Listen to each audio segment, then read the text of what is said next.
ছাদে যাবি? ছাদে কেন? ছাদে যাস না, বৃষ্টি হচ্ছে রে। ভাই, যদি বৃষ্টি আসে তাহলে আমরা নিচে নেমে আসবো। তুই জানিস আমি কেন ছাদে এসেছি? এই যে স্কুলে ক্লাস শুরু হচ্ছে তো ভাবলাম ছাদে গিয়ে একটু প্রার্থনাটা করে নেব, আর কি পড়া হচ্ছে সেগুলো আমি এখান থেকে বসে বসে শুনে নেব, আর বাড়িতে গিয়ে সব কাজগুলো করে নেব। দাদা, তুই কবে থেকে এত ভালো হয়ে গেছিস? তুই এখন বুঝবি না। আরে বাবা, তুই তো এখন অনেক ছোট আছিস। পড়াশোনা করতে গেলে মা কত ভালোবাসে। মা দেখবে আমরা ছাদে এসেছি, প্রার্থনা করছি, তো মা কত খুশি হবে। এই তো সব এসে গেছে, এবার ঘন্টা দেবে, তারপর প্রার্থনা শুরু হয়ে যাবে। চুপচাপ প্রার্থনা করবি, একদম বসবি না। দাঁড়িয়ে দাঁড়িয়ে প্রার্থনা করতে হয়, বসে থাকতে নেই, ঠিক আছে? ঠিক আছে দাদা ভাই। দাদা ভাই, বৃষ্টি পড়ছে, বৃষ্টি। আমার গায়ে বৃষ্টি পড়েছে রে, বৃষ্টি হচ্ছে। আরে বোকা, বৃষ্টি হবে না, আকাশ পরিষ্কার হয়ে গেছে।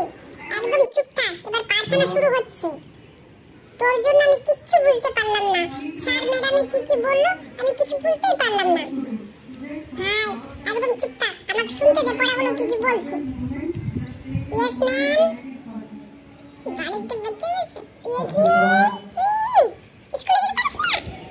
ছাদে কেন এসেছিস? স্কুলে চলে যা। ভাই, তুই একটু চুপ থাক না ভাই। ভাই, এবার প্রার্থনা শুরু হচ্ছে, তুই আমার সাথে সাথে বলবি, ঠিক আছে?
আমি কিচ্ছু করি না মা, যা করেছি সব ভাই করেছে।